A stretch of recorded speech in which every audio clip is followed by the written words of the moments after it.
The sound of breaking glass echoed through Harborview Restaurant, followed by the rushed footsteps of yet another waitress fleeing to the back room.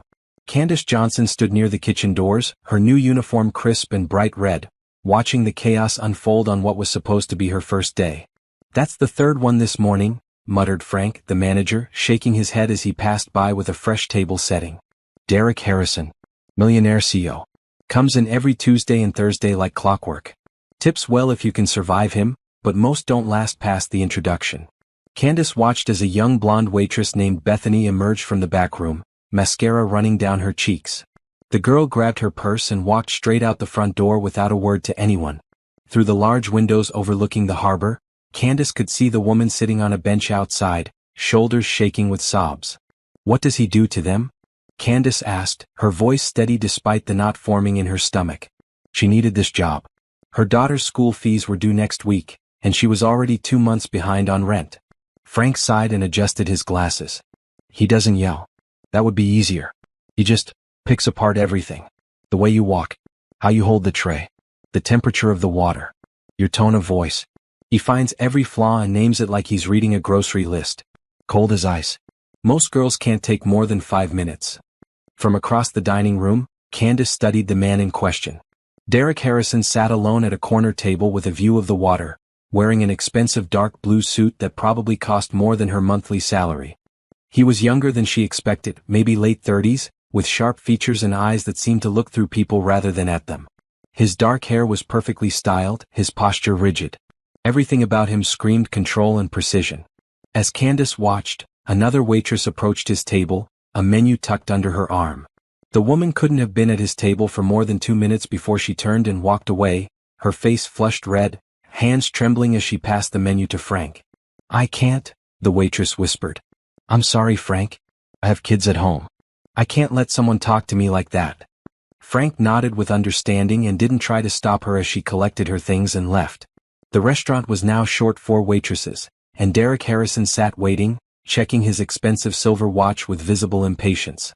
"Someone has to serve him," Frank said, looking around the room at the remaining staff. The other waitresses suddenly found reasons to be busy with different tables, avoiding eye contact with the manager. Candace felt her heart pounding. She thought about her daughter Mia, who was 7 years old and deserved better than the struggling life they currently had. She thought about the eviction notice tucked in her purse. She thought about how she'd already been turned down by 6 other restaurants this month. "I'll do it," Candace heard herself say. Frank turned to look at her, surprise crossing his face. "You sure? It's your first day. I wouldn't blame you if you wanted to start with anyone else." "I'm sure," Candace said, though her palms were sweating. She smoothed down her red uniform dress and picked up a menu and notepad. "Okay," Frank said slowly. "Just remember, be polite but not too friendly. Don't apologize unless you've actually done something wrong. And whatever you do, don't cry in front of him. He seems to enjoy that." Candace nodded and took a deep breath. As she walked across the dining room, she could feel every eye on her. The other waitresses watched from their stations, some with pity, others with curiosity. A couple of regular customers who'd witnessed the morning's drama looked up from their meals, waiting to see what would happen next. Derek Harrison didn't look up as she approached. He was scrolling through his phone with one hand, the other drumming impatiently on the white tablecloth. "Good morning," Candace said, her voice clear and calm. "My name is Candace and I'll be serving you today." He didn't respond. Didn't even acknowledge her presence. Candace waited, counting to 5 in her head. Still nothing. "May I start you off with something to drink?" she continued, refusing to let the silence rattle her. Finally Derek looked up. His eyes were a cold gray, and they swept over her with the kind of assessment usually reserved for inanimate objects. "You're new," he stated, not asked. "Yes, sir. This is my first day." "That explains the improper posture. You're standing too close to the table. And your greeting was 3 seconds too slow." "I was sitting here waiting." Candace felt a flash of irritation but kept her expression neutral.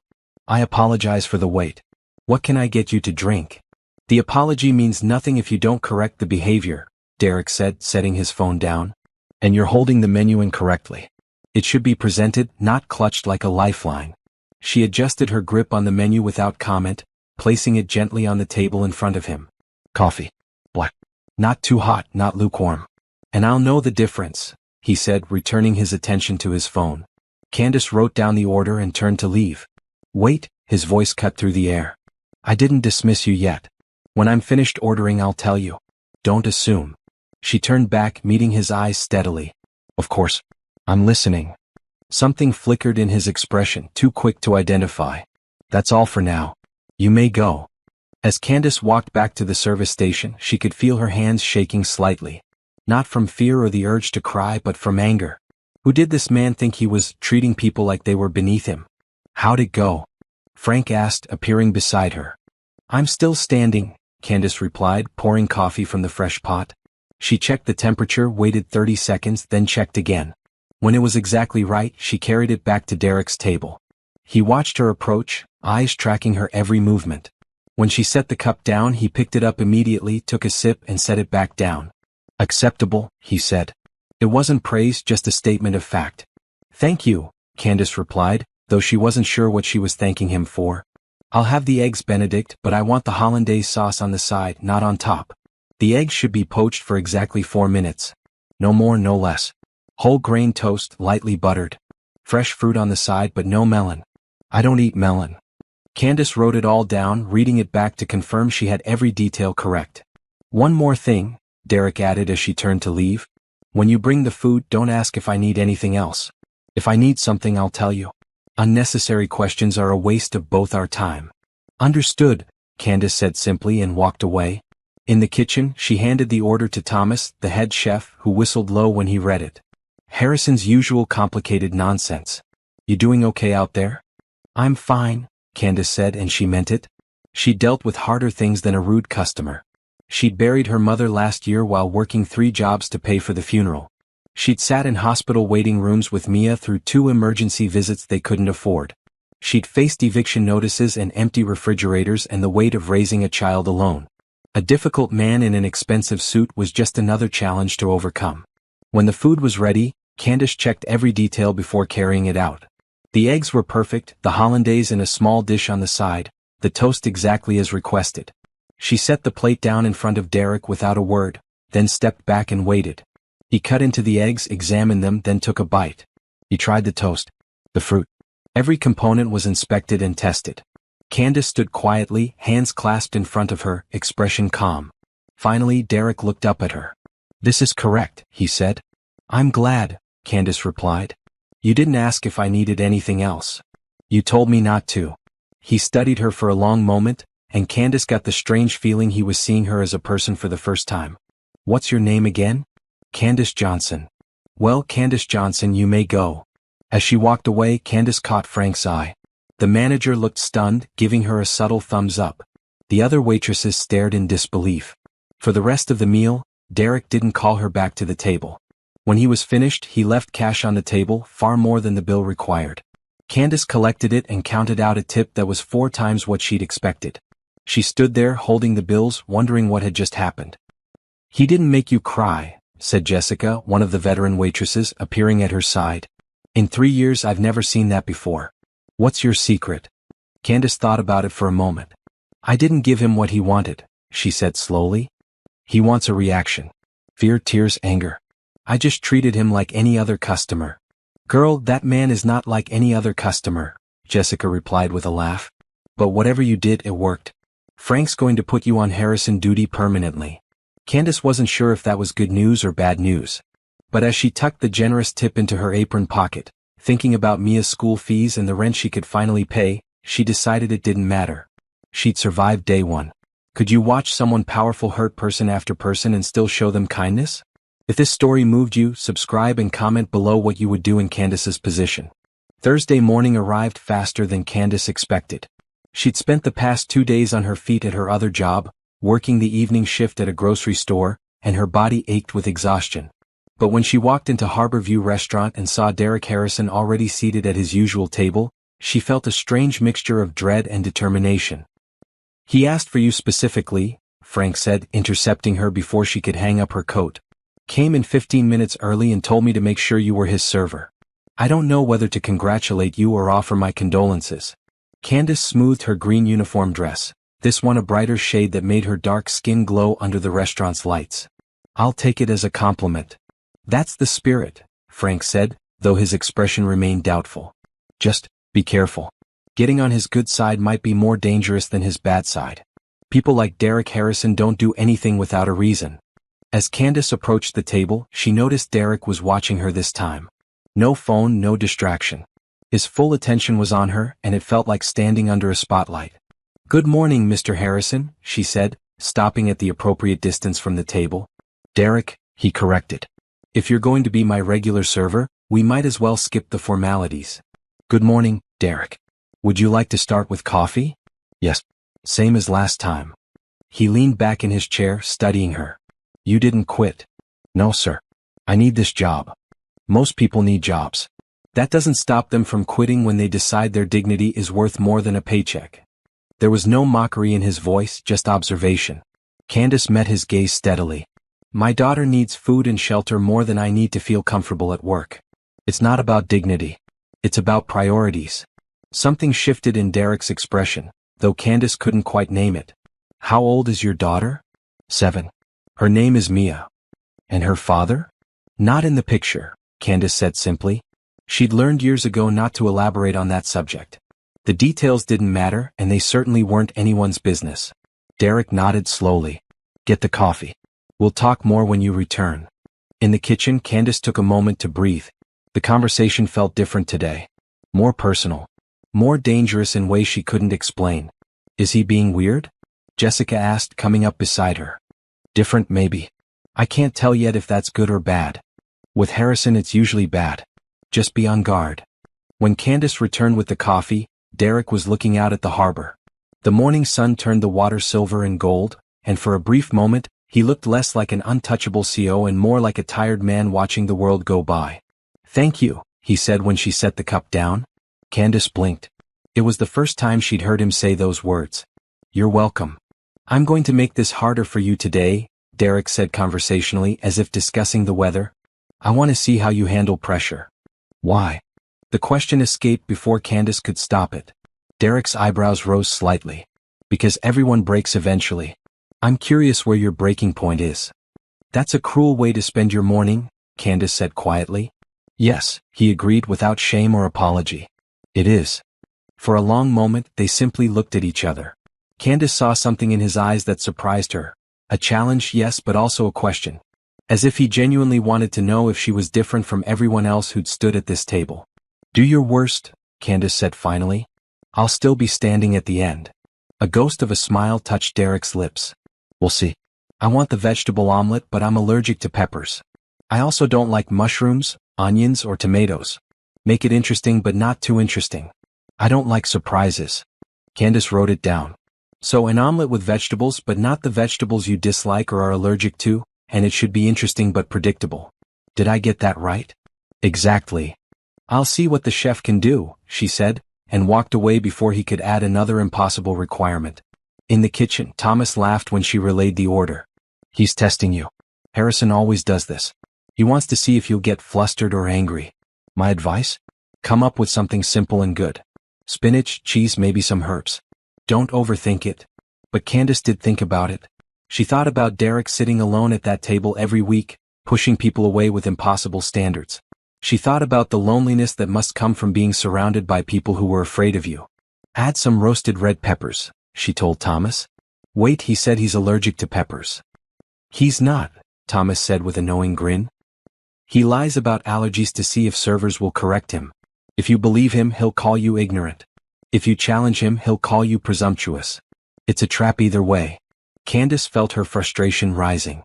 That's not testing someone's ability. That's just being mean. "Welcome to Derek Harrison's world," Thomas replied. "So what do you want to do?" Candace thought for a moment. Then she smiled. "Make the omelet with spinach, cheese, and roasted red peppers. When I serve it, I'll tell him exactly what's in it. If he complains about the peppers, I'll offer to remake it. But I'm not going to play his game." When the omelet was ready, beautifully plated and smelling wonderful, Candace carried it to Derek's table with confidence. "Spinach and cheese omelet with roasted red peppers," she said, setting it down. "If the peppers are a problem, I'm happy to have the chef prepare something else." Derek looked at the plate, then at her. "I told you I was allergic to peppers. You told me you were. But you're not. You're testing me to see if I'll either believe you blindly or accuse you of lying. I'm doing neither. I'm presenting you with good food and offering to accommodate your actual preferences. The silence that followed felt heavy. Candace could feel her heart racing, wondering if she'd just crossed a line that would cost her the job. Then Derek laughed. It was a short, surprised sound, as if he'd forgotten how to do it and his body remembered at the last second. Sit down, he said, gesturing to the chair across from him. I can't. I'm working. I'm a customer making a request. Sit down. Candace glanced around. Frank was watching from across the room looking concerned. But she pulled out the chair and sat, perching on the edge like she might need to run at any moment. You're the first person in 3 years who's called me out without being nasty about it, Derek said, cutting into the omelet. Everyone either cowers or fights back with attitude. You're doing something different. I'm just trying to do my job, Candace said honestly. No, you're doing more than that. You're seeing through the game. He took a bite of the omelet and nodded. This is good. Really good. I'll tell the chef. Tell yourself. You're the one who made the choice to include the peppers. Derek set down his fork and leaned back. Why aren't you afraid of me? Candace thought about how to answer that. I've been scared of real things. Medical bills I can't pay. My daughter asking why we can't afford new shoes. The sound of someone knocking on the door when I'm behind on rent. You're just a man who's rude to waitresses. In the scale of things I'm afraid of, you don't even register. Derek was quiet for a long moment, something complex moving across his face. That's the most honest thing anyone said to me in years. People probably don't say honest things to you because you punish them for it. You're not wrong. He picked up his coffee cup, studying her over the rim. How long have you been working 2 jobs? 3 years. Since my daughter was 4. And before that? 3 jobs, but my mother was alive then to help with childcare. Candace didn't know why she was telling him this. Maybe because he was actually listening, not just waiting for his turn to speak. What happened to your mother? Cancer. Fast and cruel. Candace stood up, suddenly uncomfortable with how personal the conversation had become. I should get back to work. One more question, Derek said. Why did you really take this job? Harborview isn't known for being friendly to single mothers. The hours are irregular and the pay is just okay. The tips are good, Candace said. Or they can be if you survive the difficult customers. Derek smiled then, a real smile that changed his entire face. Touché. Go back to work, Candace Johnson. I'll leave you a tip that makes the interrogation worthwhile. When Derek left an hour later, the tip he'd left was even larger than the first time. But Candace found herself thinking less about the money and more about the conversation. She'd seen something in Derek's eyes when she talked about real fear, about priorities beyond pride. For just a moment, the impossible customer had looked almost human. 3 weeks passed and Candace's life settled into a new rhythm. Tuesday and Thursday mornings belonged to Derek Harrison. The other waitresses had stopped even trying to serve him, and Frank had officially made Candace his designated server. You're a miracle worker, Frank told her one Monday morning as they prepared for the week. Harrison actually smiled last Thursday. Smiled. I've been managing this place for 5 years and I've never seen that before. Candace didn't mention that Derek smiled fairly often now, at least around her. The smiles were small and usually accompanied by some dry observation about the other customers or the weather, but they were genuine. She'd learned to recognize the difference between his professional mask and the rare moments when it slipped. But she'd also learned that Derek still enjoyed his tests. That Thursday he arrived with a briefcase and a particularly stern expression. When Candace approached his table, he didn't offer his usual greeting. I have a business meeting here in 1 hour, he announced. I need the table prepared properly. Sparkling water with lemon, not lime. 3 place settings even though only 2 people are joining me. I want the 3rd setting there as a backup. Fresh flowers on the table but nothing with a strong scent. And I need the temperature in this section lowered by exactly 3 degrees. It's too warm. Candace wrote it all down even though some of the requests were ridiculous. I'll speak to Frank about the temperature. Don't speak to Frank. Handle it yourself. I'm a waitress, not a facilities manager. I don't control the building's climate system. Derek leaned forward, his gray eyes sharp. Then find someone who does. That's what problem-solving looks like, Candace. You can't just pass everything off to someone else. She felt the familiar spark of irritation but kept her voice level. I'll handle it. The next hour was chaos. Candace coordinated with Frank to adjust the thermostat, fought with the restaurant's aging climate control system, and finally convinced a maintenance worker to prioritize their section. She arranged for fresh flowers from the vendor down the street, picking a beautiful arrangement of white roses that had almost no scent. She set up the table exactly as Derek requested, checking and rechecking every detail. When Derek's business associates arrived, 2 older men in expensive suits, Candace served them with perfect professionalism. But Derek wasn't satisfied. "The water has lime, not lemon," he said, holding up the glass. Candace looked at it closely. He was right. The bartender had made a mistake. "I'll get new glasses immediately." "Too late. My associates are already drinking theirs." "Then I'll apologize to them," Candace said, turning to the 2 men. "Gentlemen, I apologize for the error. May I bring you fresh water with lemon?" The older of the 2 men, who'd introduced himself as George, waved her off with a kind smile. "This is fine, dear. Don't worry about it." But Derek wasn't done. "The temperature is still too warm. Did you handle that or not?" "I adjusted it as much as the system allows. The building's climate control has limitations," Candace explained. "Excuses?" Derek said coldly. "I asked for a simple accommodation and you failed to deliver."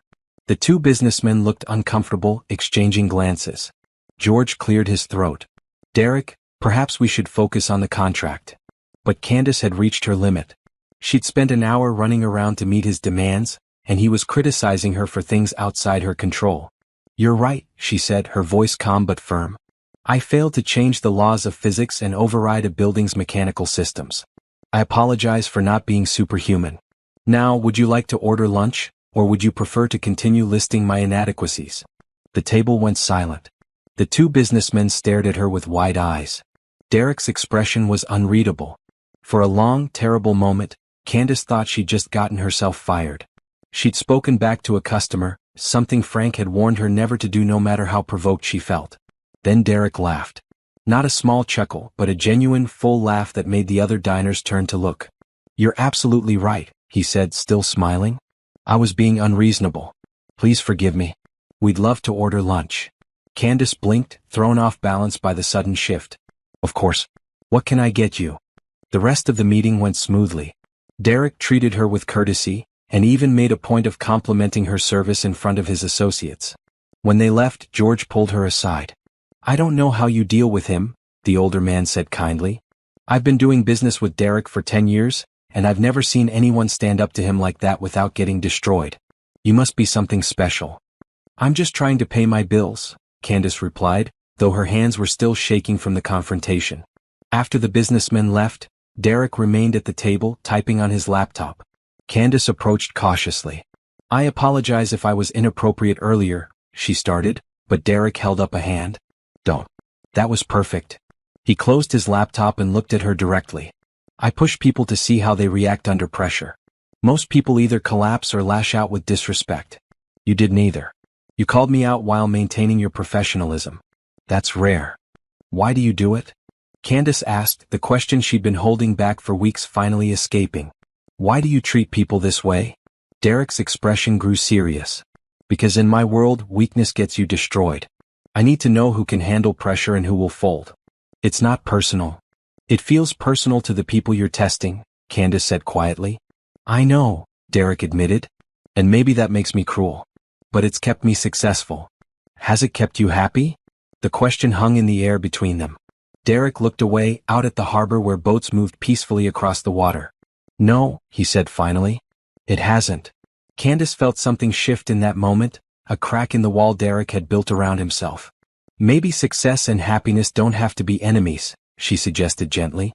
Derek looked back at her, and for the first time, Candace saw real vulnerability in his eyes. "I wouldn't know where to start." "Start by being kinder. To yourself and to others." He considered this, then nodded slowly. "I'll think about it." When Derek left that day, he didn't just leave a generous tip. He left a note on the receipt that said, "Thank you for not giving up on me." Candace folded the note and tucked it into her apron pocket, feeling the weight of what had just happened. She didn't know if Derek would actually change, but she'd seen something real beneath his harsh exterior. And for reasons she didn't fully understand, she found herself hoping he would find his way to something better. The following Tuesday, Derek arrived at the restaurant looking different. He wasn't wearing his usual sharp suit. Instead, he wore dark jeans and a maroon sweater that made him look younger, more approachable. He carried a newspaper rather than his laptop, and when Candace approached, he was actually reading it instead of checking his phone. Good morning, she said, surprised by the change. Good morning, Candace, he replied, setting the newspaper aside. I'm trying something new today. No business, no technology. Just breakfast and conversation. That sounds nice, she said, though she wondered what had prompted the change. Coffee, please. And then, if you have a moment, I'd like to ask you something. Candace fetched his coffee, and when she returned, Derek gestured to the chair across from him. She glanced around, but the restaurant was quiet this morning with only a few other early customers. Frank won't mind, Derek assured her. I cleared it with him earlier. Sit. Candace sat, holding her notepad like a shield. What did you want to ask me? What made you so strong? Derek asked simply. I've been thinking about what you said last week about real fear and priorities. I want to understand how you got here, to this place where nothing I do can shake you. It was such a direct, personal question that Candace almost deflected. But there was genuine curiosity in Derek's face, not the calculating assessment she'd seen before. I had to be strong, she said finally. There was no one else to be strong for Mia. When her father left, I was 22 years old with no degree and no real work experience. I dropped out of college to have her, thinking we'd figure it out together. Then suddenly I was alone. Derek listened without interrupting, his attention complete. My mother helped as much as she could, but she was already sick by then. I worked 3 jobs that first year.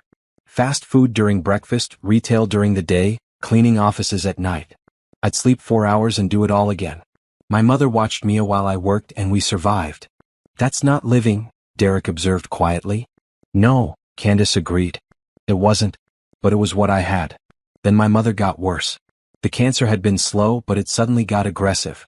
I spent a year watching her fade while trying to keep Mia from seeing how scared I was. I'd work all day, visit my mother in the hospital at night, and come home to a little girl who needed me to be okay. She paused, remembering those dark months. My mother died on a Tuesday. I was holding her hand. And the next day, I had to go back to work because the bills didn't stop coming. I'm sorry, Derek said, and he meant it. Candace could hear the genuine empathy in his voice. Thank you. It's been a year now. Some days are harder than others, but Mia and I are making it work. I dropped down to 2 jobs instead of 3 because I realized I was going to collapse if I didn't. This job at Harborview has helped. The tips are good, especially from certain regular customers. Derek smiled slightly at that. So that's why you're not afraid of me. You've faced worse things than a difficult man in a restaurant. Much worse, Candace confirmed. You're just unpleasant. Life has been actively cruel. There's a difference. I've never thought about it that way, Derek admitted. He looked down at his hands, turning his coffee cup slowly. Can I tell you something? In confidence. Of course. I think I've become the thing I was trying to avoid, Derek said quietly. My father was a tyrant. Cold, demanding, impossible to please. He built a successful company by crushing anyone who showed weakness. I watched him destroy careers, marriages, lives. I swore I'd never be like him. But you are, Candace said gently, not as an accusation but as an observation. Yes. I've spent 15 years building my company using his methods because they work. And now I sit alone in restaurants pushing people away to test their strength, and I don't even know why anymore. George, the businessman you met last week, he's the only real friend I have. Everyone else is either an employee or someone who wants something from me. That sounds lonely, Candace said. It is, Derek admitted. Incredibly lonely. I have money, success, power. But I can't remember the last time I had a genuine conversation with someone who wasn't afraid of me or trying to use me. Until you. Candace felt the weight of what he was sharing. I'm not special, Derek. I'm just too tired to be afraid and too practical to try to use you. I need a job, not a connection. Maybe that's exactly why you're special, Derek replied. You're real. You don't perform for me or try to manage me. You just exist as yourself, and that's more valuable than you know. They sat in silence for a moment, the weight of the conversation settling between them. What was your mother like? Derek asked suddenly. The question surprised Candace, but she found herself wanting to answer. She was kind. Patient. She saw the best in people even when they didn't deserve it. She used to tell me that everyone is fighting a battle you know nothing about, so be gentle whenever you can. She sounds wonderful.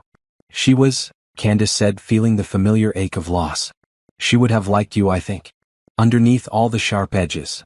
Derek looked startled. Why would she like me? I'm not a good person. You're not a bad person either. You're just hurt and defensive. My mother understood people like that. She would have seen through to what's underneath. And what's underneath? Derek asked, genuinely curious. I'm still figuring that out, Candace admitted. But I think it's someone who's tired of being alone and doesn't know how to stop pushing people away. Derek was quiet for a long time, staring out at the harbor. When he finally spoke, his voice was rough with emotion. Do you think people can change? Really change, not just pretend to be different? Yes, Candace said without hesitation. But only if they want to. And only if they're willing to do the hard work of figuring out why they became who they are in the first place. That sounds difficult. It is. But I think you're strong enough to do it if you decide you want to. Derek looked at her, then really looked at her, and Candace saw something new in his expression. Hope, maybe. Or the beginning of it. Thank you, he said. For talking to me like I'm human instead of a monster. You are human, Candace replied, standing to return to work. You've just forgotten how to act like it. As she walked away, she felt Derek's eyes on her back, thoughtful and considering. Something had shifted between them today, moving beyond the simple dynamic of difficult customer and patient waitress. They'd had a real conversation, shared real truths. And Candace found herself caring about what happened to Derek Harrison in a way she hadn't expected. Over the next 3 weeks, Derek's transformation was subtle but unmistakable. He still came in on Tuesdays and Thursdays, but he'd stopped testing Candace with impossible demands. He asked about her day, about Mia, about how she was managing with 2 jobs. He shared stories about his company, his travels, the small frustrations of his life that made him seem less like a distant CEO and more like a regular person. The other staff noticed the change. What did you do to him? Jessica asked one morning, watching Derek laugh at something Candace had said.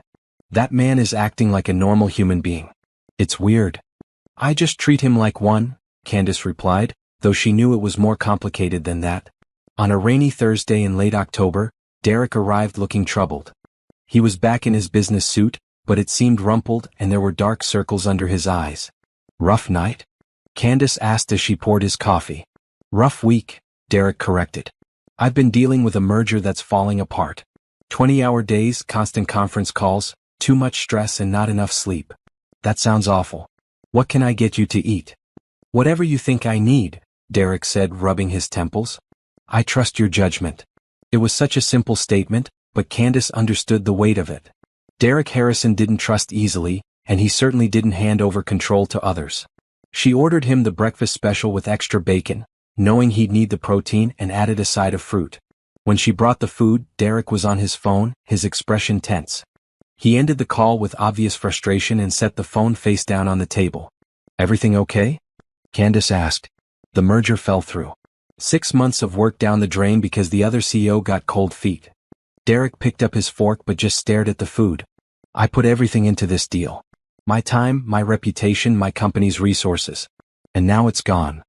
I'm sorry, Candace said sincerely. That must be disappointing. It's more than disappointing. It's a massive setback. My board is going to question my judgment. Some of my employees might lose their jobs because we expanded in anticipation of this merger. He set down the fork without eating. I'm good at business, Candace. It's the one thing I know how to do. And I just failed spectacularly. Candace sat down across from him without asking. You didn't fail. A deal fell through. That happens in business, doesn't it? Not to me. Not usually. Maybe that's the problem, Candace suggested gently. You've been succeeding for so long that you forgot failure is part of life. It doesn't define you unless you let it. Derek looked at her with tired eyes.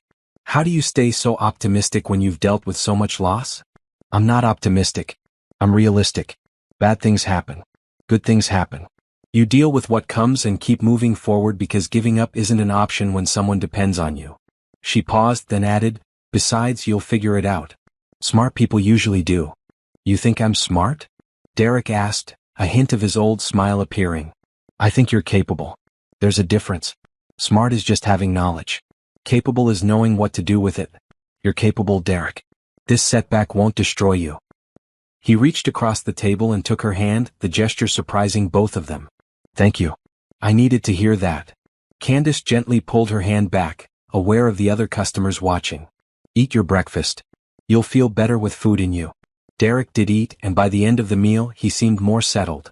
When Candace brought the check, he pulled out an envelope and handed it to her. What's this? She asked. Open it. Inside was a check for $5,000. Candace's hands started shaking. Derek, I can't accept this. Yes, you can. You've given me something valuable over the past few months. Honest conversation, genuine kindness, and perspective when I needed it. This is my way of saying thank you. But this is too much. It's not right. Derek leaned forward, his voice firm but kind. Candace, listen to me. I know you're behind on rent. I know you're working yourself to exhaustion between 2 jobs. I know Mia needs new shoes and a winter coat. Take the money. Use it to give yourself some breathing room. Please. How do you know about all that? Candace asked, though her voice was barely a whisper. Because I pay attention. Because I care what happens to you. And because I have more money than I'll ever need, and if I can help someone who's helped me, why wouldn't I? Candace looked at the check, at the number that could change everything for her and Mia. Her pride wanted to refuse it, to insist she could handle her problems alone. But she thought about her daughter asking if they could afford pizza for dinner, about the eviction notice she'd been dodging, about the exhaustion that lived in her bones. Thank you, she said finally, her voice thick with emotion. Thank you so much. You don't know what this means. I think I do, Derek replied softly. Accept it with gratitude, Candace. You've earned it. She nodded, carefully folding the check and tucking it into her apron pocket. I don't know how to repay you. You don't need to repay me. Just keep being yourself. Keep reminding me that there's more to life than business and power. He stood, leaving cash for the meal itself. I'll see you next Tuesday. As Derek walked out of the restaurant, Candace sat down at an empty table, overwhelmed by what had just happened. $5,000. It was more money than she'd ever held at one time. It meant she could catch up on rent, buy Mia proper winter clothes, maybe even take a day off without panicking about lost wages. What was that about? Frank asked, appearing beside her. Kindness, Candace replied, still in shock. Just kindness. That night, after she deposited the check and paid her most urgent bills, Candace sat with Mia on their small apartment couch and explained that things were going to be a little easier for a while. Did you win money? Mia asked, her 7-year-old face hopeful. No, baby. Someone I know helped us out because he could. Like when Grandma used to help us? Yes, Candace said, hugging her daughter close. Like that. As Mia fell asleep that night in her arms, Candace thought about Derek and the surprising turn their relationship had taken. He wasn't just the impossible customer anymore. He'd become something else, though she wasn't quite ready to name what that something was. All she knew was that his kindness had changed something fundamental in her life, and she found herself looking forward to Tuesday morning in a way that had nothing to do with the job and everything to do with the man. November brought cold winds and early darkness to the harbor. Candace's life had shifted in small but significant ways since Derek's generous gift. She'd been able to quit her evening job at the grocery store, giving her precious hours with Mia that she'd been missing. For the first time in years, she could help her daughter with homework and cook proper dinners instead of microwaving whatever was quickest. Derek noticed the change immediately. You look different, he said that first Tuesday in November.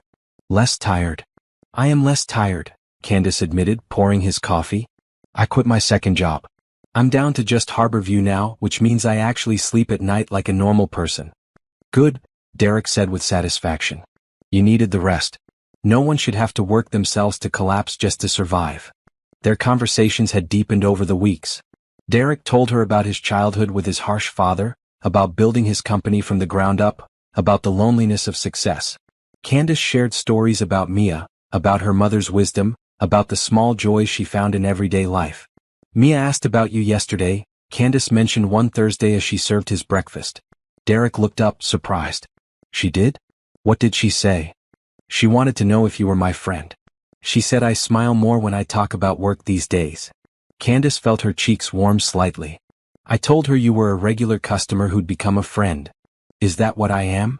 Derek asked, his gray eyes holding hers. A friend? I think so. Unless you have a better word for it. Derek smiled, that genuine smile that transformed his face. Friend works. Though I'll admit, I don't have much experience with friendship. George is really the only person I've stayed close to over the years, and even that relationship is mostly business. Then we'll figure it out together, Candace said. I'm not an expert either. Most of my friends drifted away after I had Mia. Single motherhood isn't exactly conducive to maintaining friendships. Their loss, Derek said firmly. You're one of the most interesting people I've ever met. I'm a waitress who talks too much and has strong opinions about everything. That doesn't seem very interesting. You're genuine. You say what you mean and mean what you say. You don't play games or try to manipulate people. In my world, that's incredibly rare and absolutely interesting. Candace felt something flutter in her chest, a feeling she'd been carefully ignoring for weeks now. She liked Derek. Not just as a friend or a generous customer but as a man.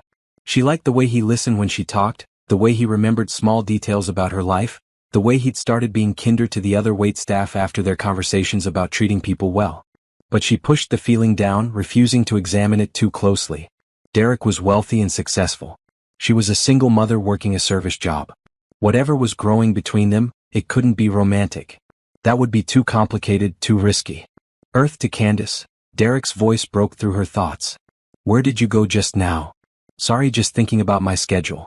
What were you saying? I was asking if you and Mia had plans for Thanksgiving. It's next week. We usually just have a quiet dinner at home.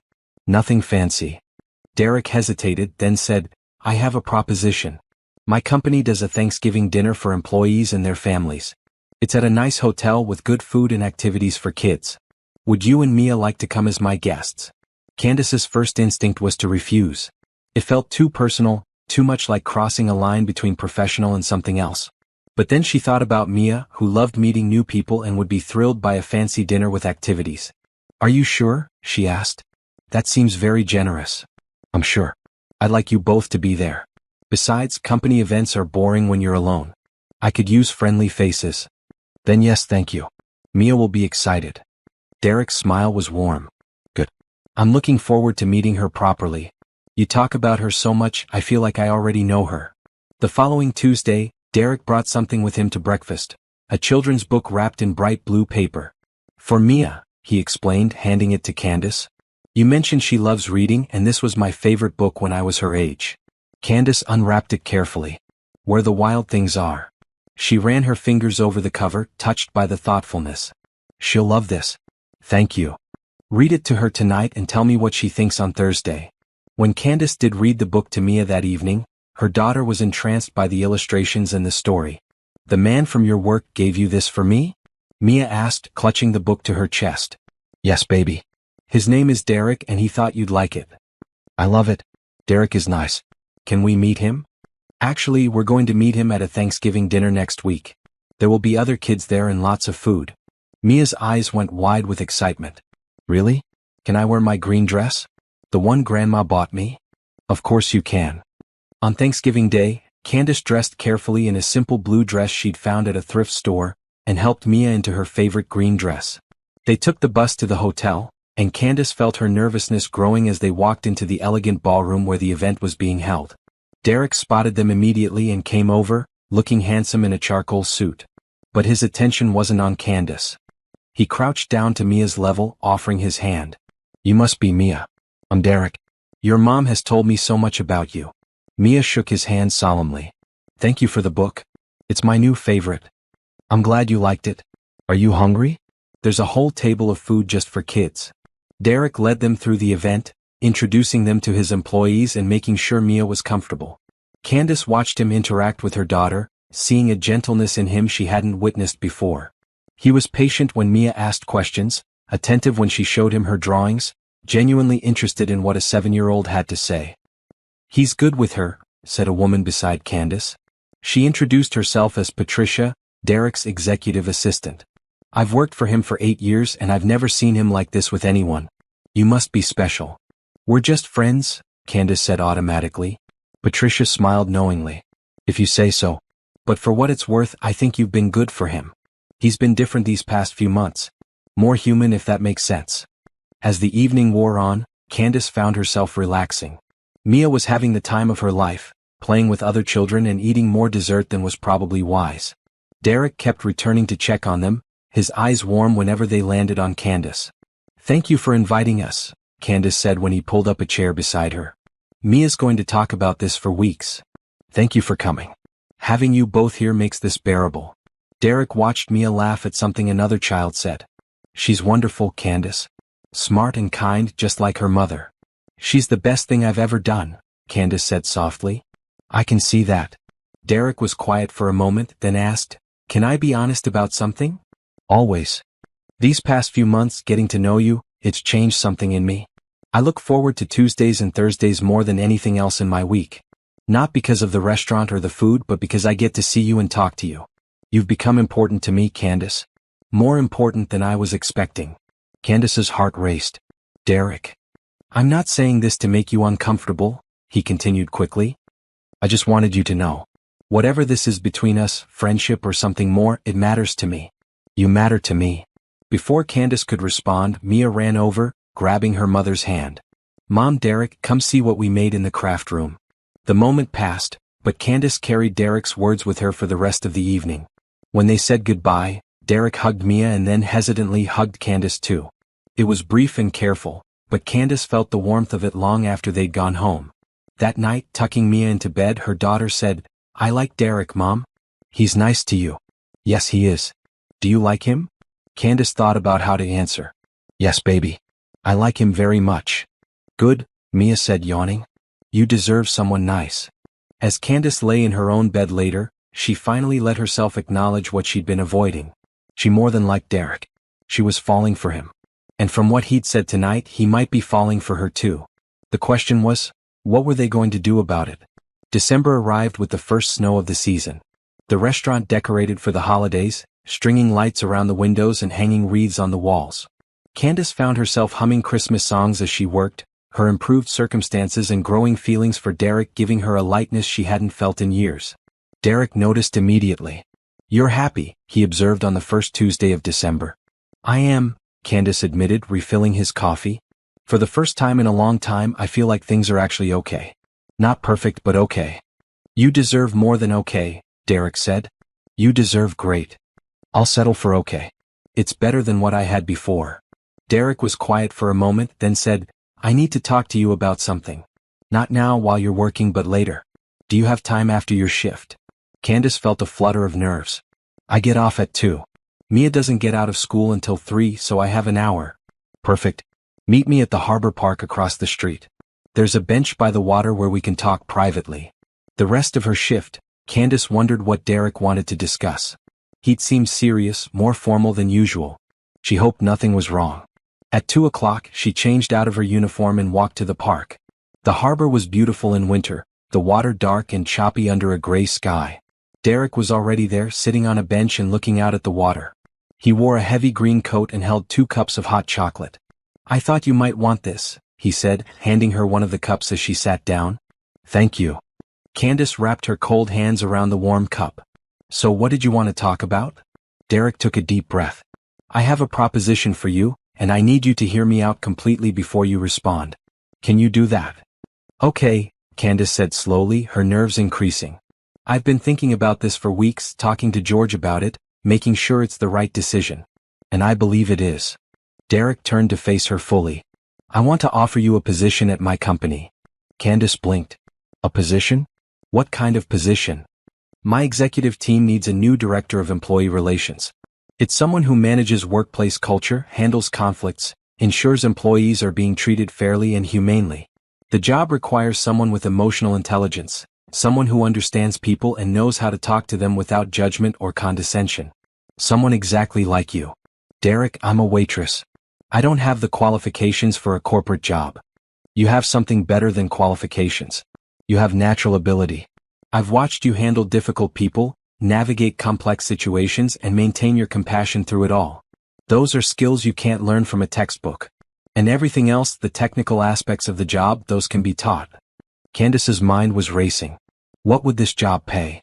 $70,000 a year to start, with full benefits, paid vacation and room for advancement. You'd work regular hours, no nights or weekends. You'd have your own office. And I'd personally mentor you through the transition. $70,000. Candace could barely comprehend that number. It was more than she'd made in the past 3 years combined. That's too much. You're offering this because we're friends, not because I'm qualified. I'm offering this because you'd be excellent at it, Derek countered. Yes, we're friends and that makes me want to help you. But I wouldn't offer you a position in my company if I didn't believe you'd succeed. That would hurt both of us. I don't know, Candace said, her pride warring with her practical side. It feels like charity. It's not charity. It's recognizing talent and giving someone an opportunity they deserve. Derek set down his hot chocolate and took her hand. Candace, you've been working yourself to exhaustion for years, doing jobs that don't value or appreciate you. I'm offering you a chance to do work that matters, work that could change people's lives. Don't let pride keep you from accepting something that could transform your future and Mia's future. Candace thought about her daughter, about being able to afford a better apartment, better food, better opportunities. She thought about having time to be a real mother instead of an exhausted ghost passing through Mia's life. She thought about not having to worry about every single dollar. I'd need to give notice at the restaurant, she said slowly. 2 weeks. Standard professional courtesy.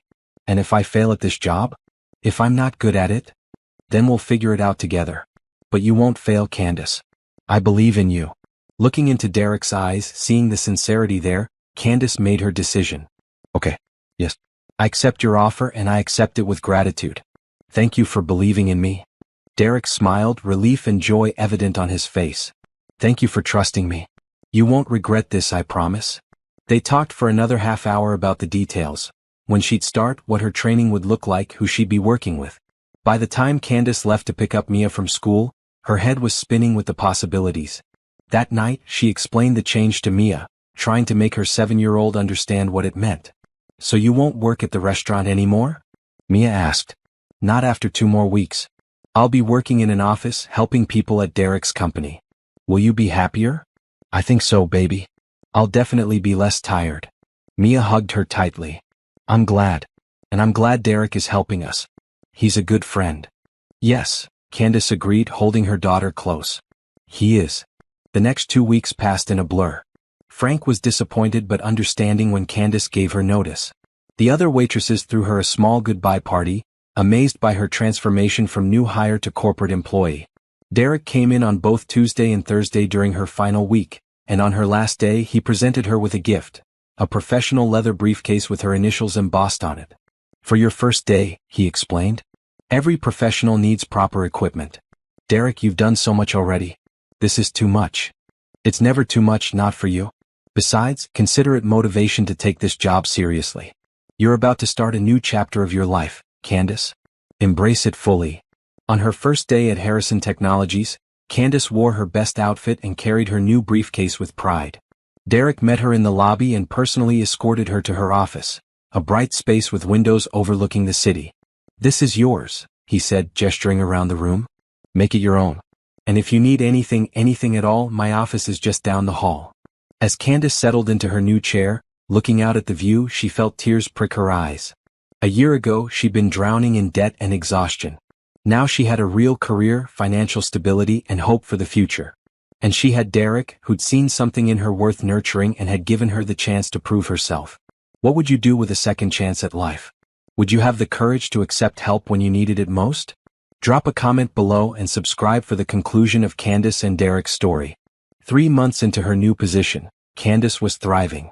The work challenged her in ways she'd never experienced, but Derek had been right. Her natural ability to understand and communicate with people made her excellent at the job. She'd implemented new policies for employee feedback, created conflict resolution protocols that actually worked, and had already mediated several disputes that could have turned into major problems. The employees loved her. They appreciated having someone in leadership who listened without judgment and genuinely cared about their well-being. Within weeks, she'd become the person everyone trusted, the one they came to when they needed help or advice. Derek watched her success with obvious pride. He'd kept his promise to mentor her, but Candace had needed less guidance than either of them expected. She had good instincts and wasn't afraid to ask questions when she was uncertain. Their relationship had settled into something comfortable but undefined. They had lunch together most days, discussing work and life. Derek had been to Candace's apartment twice now, bringing Mia books and spending time playing board games with her. Candace had been to Derek's penthouse once, a stunning space that felt cold despite its luxury. You need more color in here, she told him, looking around at the gray and white decor. It's beautiful, but it doesn't feel lived in. I'm not home enough to make it feel lived in, Derek had replied. Work takes up most of my time. Maybe that's the problem, Candace suggested gently. What's the point of success if you don't enjoy the life it gives you? Derek had been quiet after that, thoughtful in a way that suggested her words had landed somewhere deep. In March, the company held its annual Family Day, an event designed to let employees bring their children to the office and introduce them to their parents' work environment. Candace had been heavily involved in planning it, and she was nervous about how it would turn out. Mia arrived with dozens of other children, her eyes wide as she looked around the impressive lobby of Harrison Technologies. "Mom, you work here? This place is so fancy." "I know, baby. Isn't it something?" Derek appeared beside them, smiling at Mia. "Hey there. Ready for the grand tour?" Over the next few hours, Candace watched Derek interact with Mia and the other children. He was patient and kind, getting down on their level to talk to them, answering their questions seriously, showing genuine interest in what they had to say. Several employees commented to Candace about the change in their CEO. "Mr. Harrison is actually smiling and playing with kids," one woman said with amazement. "I've worked here for 5 years and I've never seen him like this. Whatever you're doing, keep doing it." Late in the afternoon, Candace found Derek and Mia sitting together in her office, working on a drawing. Mia was explaining her picture, a crayon rendering of their small family of 2. "And this is Mom at her new job," Mia was saying, pointing to a figure in a blue dress standing in front of a building. "And this is me at school. And this is you," she added, pointing to another figure near her mother. "Because you're Mom's friend and you make her happy." Derek looked at the drawing with an expression Candace couldn't quite read. "That's beautiful, Mia. Can I keep this?" "Really? You want my picture?" "I'd be honored to have it." Mia beamed and handed him the drawing. When she ran off to join the other children in the break room, Derek looked up at Candace with something vulnerable in his eyes. "She drew me into her family," he said quietly. "She loves you," Candace replied, moving to sit beside him. "You've been good to us, Derek." "She notices that." "I love her too," Derek admitted. "And her mother." The words hung in the air between them, heavy with meaning. Candace's heart raced, but before she could respond, a group of employees appeared in the doorway with questions about the schedule. The moment passed, but Candace carried Derek's confession with her for the rest of the day. That evening, after putting Mia to bed, Candace called Derek. "Can we talk about what you said this afternoon?" "I'm sorry if I made things awkward," Derek said immediately. "I didn't mean to spring that on you. You didn't make things awkward.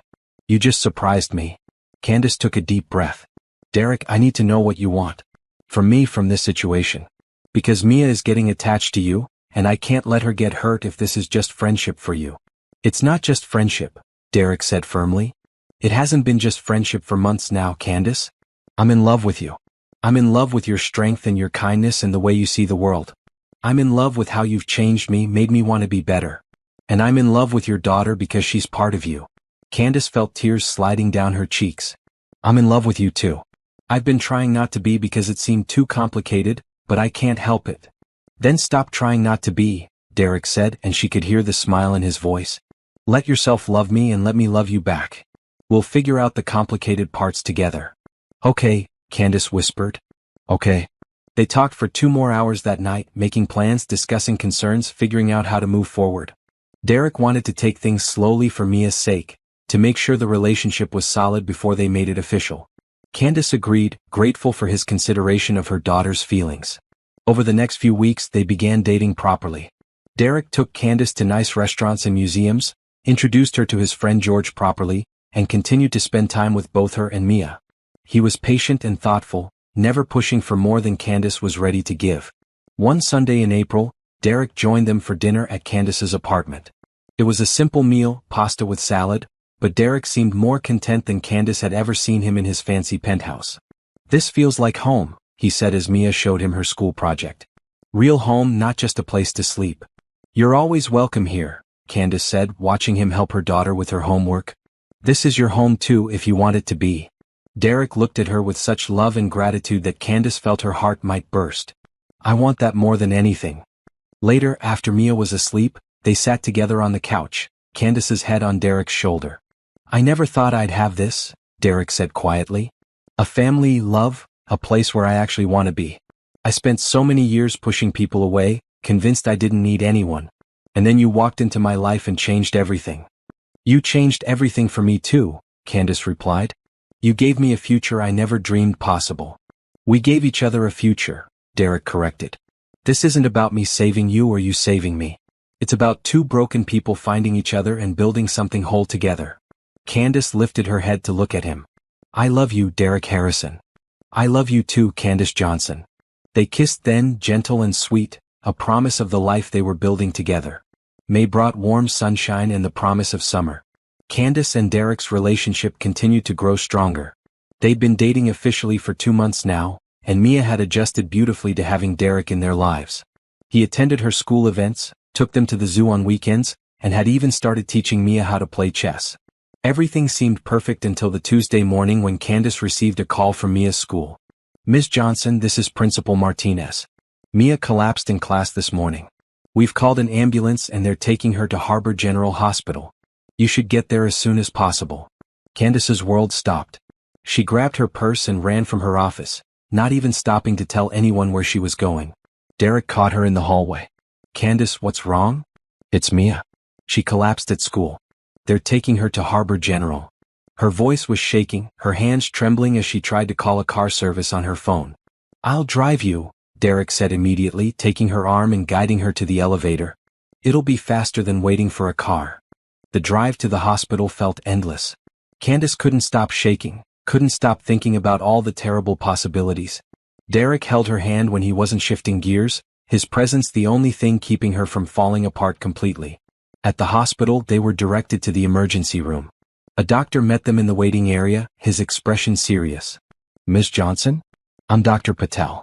Your daughter is stable right now, but we've run some tests and found something concerning. Mia has a congenital heart defect that we believe has been getting worse. She needs surgery soon, and possibly a series of treatments following that." Candace felt her knees give out. Derek caught her, supporting her weight. "What kind of surgery? How soon?" "We'd like to operate within the next 2 weeks. The condition is serious, but it's treatable. However, I need to be honest with you about the costs. Even with insurance, you're looking at significant out-of-pocket expenses. The surgery alone is around $50,000, and the follow-up treatments could be another $30,000 over the next year. $80,000. It might as well have been $1 million. Even with her new salary, Candace had only just managed to build up a small savings. She couldn't afford this, not even close. "Can I see her?" Candace asked, her voice barely functional. "Of course. She's asking for you." Mia looked so small in the hospital bed, hooked up to monitors and IVs. But she smiled when she saw her mother, that brave little smile that broke Candace's heart. "Hi, Mom. The doctor said my heart is broken, but they can fix it." Candace sat on the edge of the bed and pulled her daughter into a careful hug. "That's right, baby. They're going to fix it and you're going to be just fine." "Are you scared?" "A little bit," Candace admitted.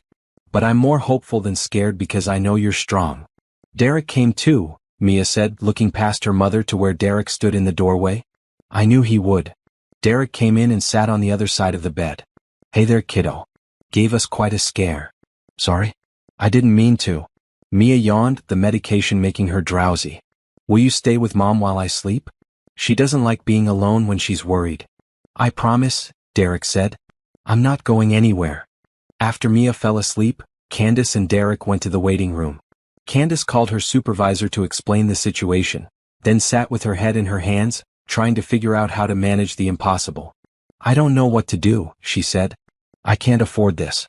Even if I worked 3 jobs again, I couldn't save up that much money in time. And Mia needs the surgery soon." Derek was quiet for a moment, then said, "I'll pay for it." "What?" "The surgery, the treatments, all of it. I'll cover the costs." Derek, "No. That's too much. I can't let you do that." "Yes, you can." "Candace, I have the money and I love Mia like she's my own. This isn't charity or pity.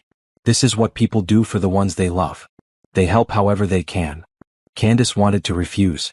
Every instinct told her to say no, to insist she'd find another way. But looking at Derek's face, seeing the genuine concern and love there, and thinking about Mia sleeping in that hospital bed, she couldn't. Pride wasn't more important than her daughter's life. "I don't know how to thank you," she said, tears streaming down her face. "Don't thank me. Just let me be here for you both. That's all I want." Derek made some calls, and within an hour, he'd arranged for the hospital's financial department to bill his company directly. The doctor assured them that Mia's surgery would be scheduled for that Friday, giving them a few days to prepare. Over the next 3 days, Candace barely left the hospital.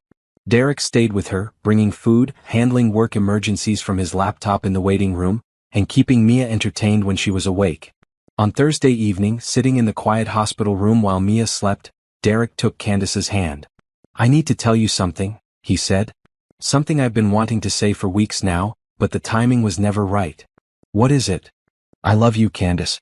Not just as someone I care about or someone I'm dating. I love you in the way that makes me want to spend the rest of my life with you. I love Mia like she's my own daughter, and I want to be part of your family officially. Not someday, not eventually. Soon. Candace looked at this man who transformed from an impossible customer into the love of her life. I love you too. So much. Then when Mia is recovered and healthy, when things are stable again, I want to ask you something important. But for now, just know that I'm here.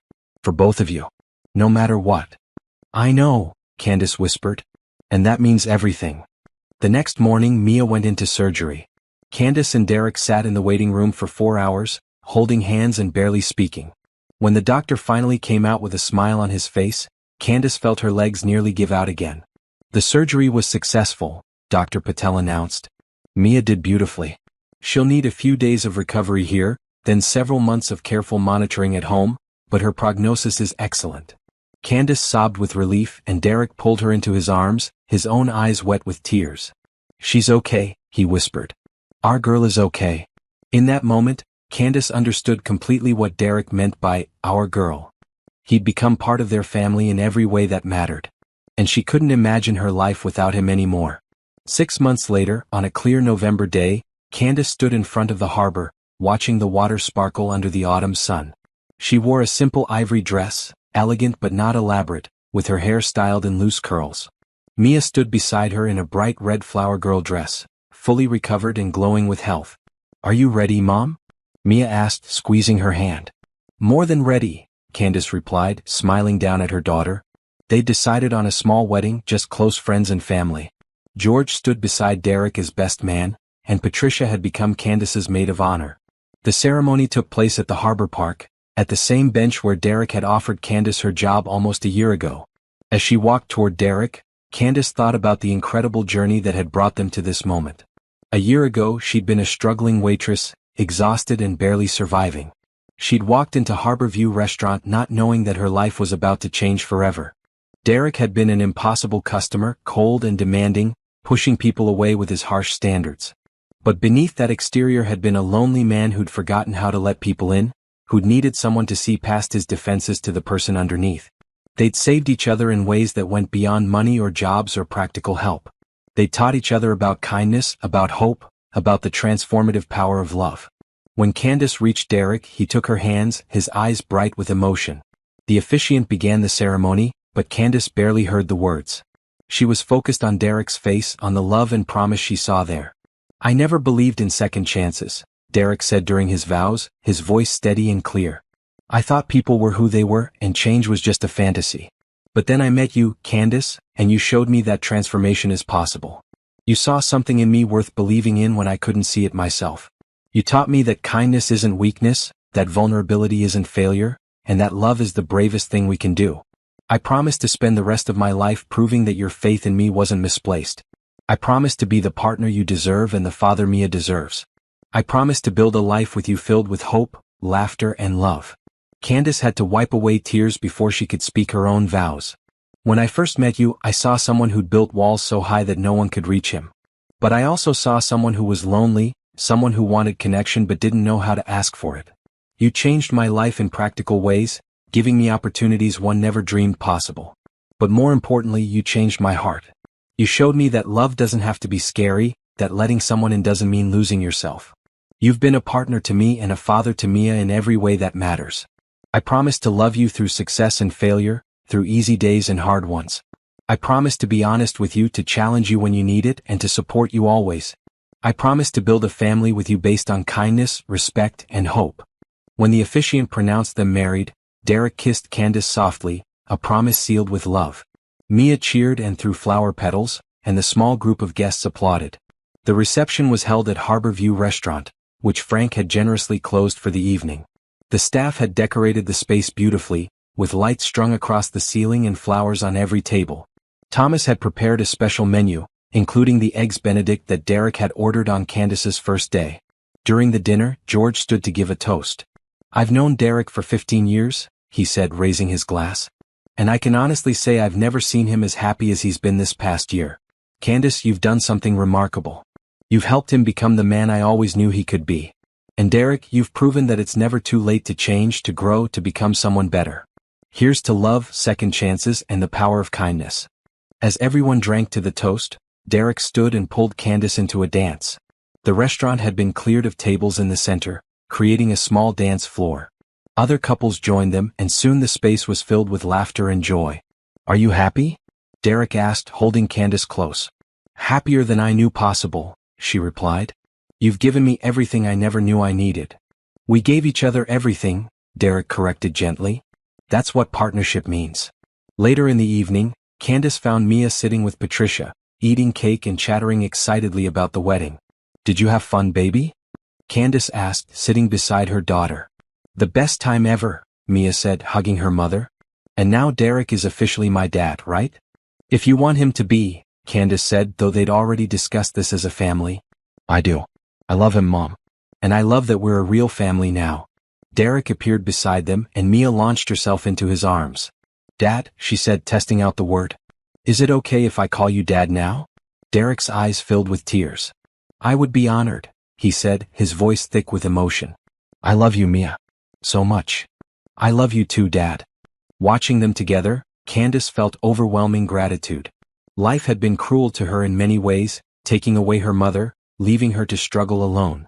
But it had also been kind, bringing Derek into her life at exactly the right moment.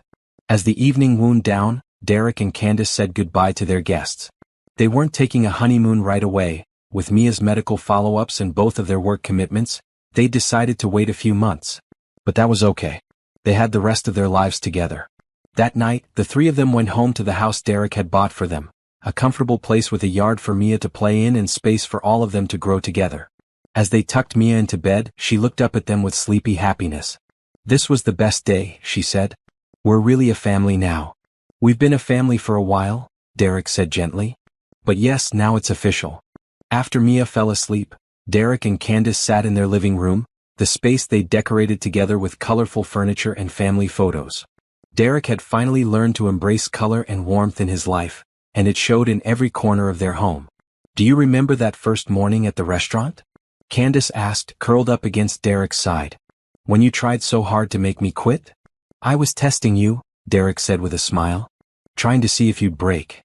"I'm glad I didn't." "So am I. You changed everything for me, Candace.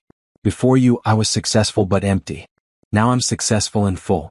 Full of love, full of purpose, full of joy." "You changed everything for me too," Candace replied. "You gave me hope when I'd forgotten what that felt like. You showed me that kindness still exists in the world and that accepting help isn't weakness." They sat in comfortable silence, watching the lights of the city through their window.